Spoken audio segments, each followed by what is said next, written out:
semua, Assalamualaikum warahmatullahi wabarakatuh. Perkenalkan, nama saya Amalia dengan NIM 23021102 dari Prodi Ilmu Komunikasi Fakultas Ilmu Sosial dan Ilmu Politik Universitas Muhammadiyah Cirebon. Kali ini saya akan menjelaskan mengenai video pembelajaran tentang definisi komunikasi antar personal. Apa itu definisi komunikasi antar personal? Definisi komunikasi sendiri memiliki arti proses pengiriman, pengalihan atau transferring informasi dari pengirim ke penerima.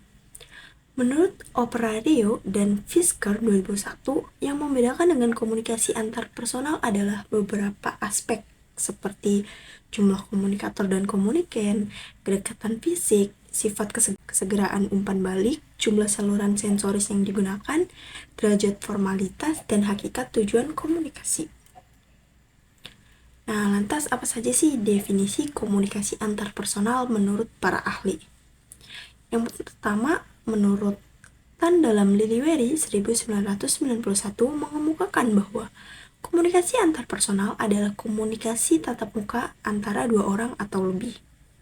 Yang kedua, komunikasi antar personal didefinisikan sebagai komunikasi yang terbaru pada basis tertentu sejumlah partisipan tertentu.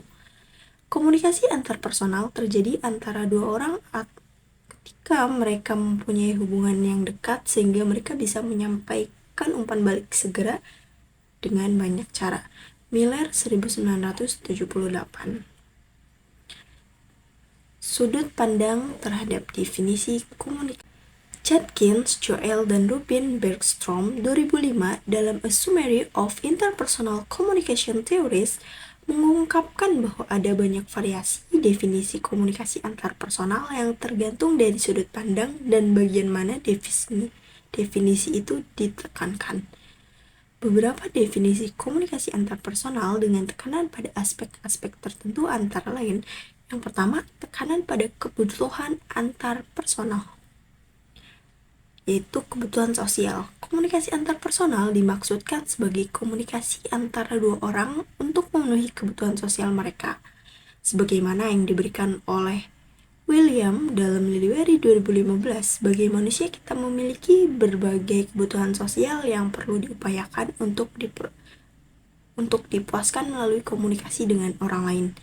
Ada 3 kebutuhan sosial, yaitu afeksi, kebutuhan menyatakan kasih dan menerima cinta. 2, inklusi, terlibat dan dilibatkan orang lain. Dan kontrol, kebutuhan untuk mempengaruhi. Dan tujuan praktis. Komunikasi antar personal ditujukan agar dua orang yang berkomunikasi itu dapat memenuhi tujuan praktis, yaitu kebutuhan dari kehidupan mereka. Mengutip pendapat Abraham Maslow dalam Liliweri 2015 tentang teori hierarki kebutuhan, maka komunikasi adalah alat yang digunakan untuk mencapai kebutuhan dasar manusia. Maslow menyusun 5 tingkatan hierarki kebutuhan. Yang pertama, kebutuhan fisik, makanan, udara, air. Kedua, kebutuhan keselamatan. Ketiga, kebutuhan sosial, kasih sayang, inklusi, dan kontrol. Keempat, kebutuhan self-esteem. Dan yang kelima, kebutuhan aktualisasi diri atau pengakuan diri. Yang kedua, tekanan pada saluran. J.B. Walter dalam Liliweri 2015 dalam karyanya Computer Mediated Communication menjelaskan bahwa peranan komputer di masa kini dan akan datang sangatlah besar. Semua orang berkomunikasi satu sama lain berpusat pada komputer, termasuk komunikasi antar personal. Walter menunjukkan 3 keutamaan CMC, bahwa komputer adalah saluran komunikasi. Situasi berkomunikasi melalui komputer belum tentu kurang pribadi daripada dengan bentuk lain. Ketiga, berkomunikasi melalui komputer adalah unik. Keunikan ini bisa diciptakan karena kita mempunyai kemampuan untuk mengelola strategis identitas kita, serta mengedit pesan serta tanggapan. Komunikasi pada transaksi. Yang pertama, sifat komunikasi transaksional. Sifat komunikasi transaksional sebagaimana disampaikan K.C. Jürgen 2005 bahwa kita tidak berkomunikasi kepada orang lain, tapi kita berkomunikasi dengan orang lain. Sifat komunikasi transaksional juga menunjukkan bahwa setiap situasi komunikasi itu selalu unik yang ditujukan dalam model yang mencerminkan beberapa hal. Yang pertama, kita mengirim dan menerima pesan secara bersamaan. Kedua, komunikasi adalah proses konstan dan terus berubah. Tiga, efek komunikasi terjadi di saat bersamaan. Empat, komunikasi kita berlangsung dalam sistem di mana efek yang kita terima berupa makna. Dan yang kelima, bidang pengalam adalah bagian dari komunikasi. Dengan kata lain, komunikasi antar personal adalah komunikasi antar seseorang dengan orang lain ketika mereka mengirimkan dan menerima pesan dalam makna tertentu dan dalam proses konstan dengan efek pada saat bersamaan. Komunikasi Aito berdasarkan pendapat Martin Buber dalam Liniweri 2015, kualitas komunikasi merupakan karakteristik yang membedakan komunikasi umumnya dengan komunikasi antar personal. Kita semua berinteraksi mulai dari situasi impersonal sehingga ke personal. Buber menjelaskan 3 level interaksi. CIT interaksi ini sangat impersonal di mana kita memperlakukan orang lain sebagai objek. Yang kedua, IU, kita tidak dapat memperlakukan orang lain sebagai objek. Tambahan lagi, kita tidak memperlakukan orang lain sebagai individu yang unik. Dan yang ketiga, ITO, kita berkomunikasi dengan orang lain, menganggap dia sebagai seseorang yang unik, penting sebagai pribadi dan sebagai diri kita sendiri. Martin Buber tentang komunikasi antar personal. Buber 1970 mendefinisikan komunikasi antar personal sebagai proses yang selektif, sistematik, unik, dan transaksional yang memungkinkan orang untuk merefleksikan dan membangun pengetahuan pribadi satu sama lain dan menciptakan makna bersama-sama. Fitur-fitur komunikasi antar personal menurut Buber. Yang pertama, selektif. Selektif ialah fitur komunikasi yang memilih siapa yang akan berkomunikasi secara akrab dan intim. Yang kedua, sistematik. Setiap orang merasa berkomunikasi dengan orang lain bukan kepada orang lain. Hal tersebut menjadikan komunikasi antar personal secara tersistem. Kebudayaan komunikasi antar personal juga bisa mempengaruhi orang cara berkomunikasi.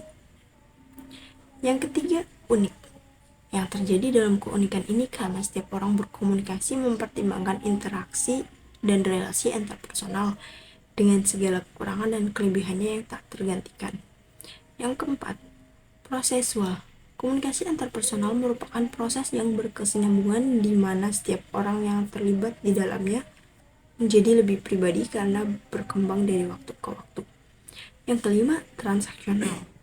Bersifat menyiratkan bahwa tanggung jawab komunikator adalah berbagai efektivitas komunikasi di antara. Dan yang keenam, menciptakan makna.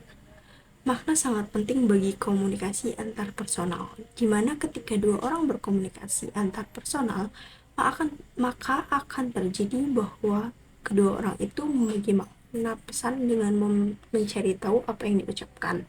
Hal yang terpenting dari makna ialah terletak pada isi dan hubungan. Selanjutnya, 3 perspektif definisi komunikasi antar personal. Menurut Miller 1978 dan Buchner 1977 menyebutkan ada 3 perspektif terhadap definisi komunikasi yang paling populer, yaitu yang pertama, perspektif situasional. Perspektif ini mendefinisikan komunikasi antar personal berdasarkan situasi di mana komunikasi terjadi. Dari perspektif ini adalah jumlah partisipan yang terlibat, biasanya 2 orang, kedekatan fisik, dan umpan balik yang langsung. Faktor-faktor seperti saluran komunikasi yang digunakan, yaitu tatap muka atau media lain, dan derajat formalitas juga menjadi pertimbangan dalam perspektif ini. Yang kedua, perspektif pengembangan. Perspektif pengembangan memandang komunikasi antar personal sebagai sesuatu yang berkembang dari interaksi yang bersifat impersonal menjadi lebih personal. Komunikasi awal mungkin bersifat umum dan tidak personal, tetapi seiring waktu, melalui peningkatan interaksi dan kepercayaan, komunikasi menjadi lebih mendalam dan pribadi. Pengembangan ini mencakup peningkatan dan pengungkapan diri, keakraban, dan hubungan emosional antara individu yang terlibat.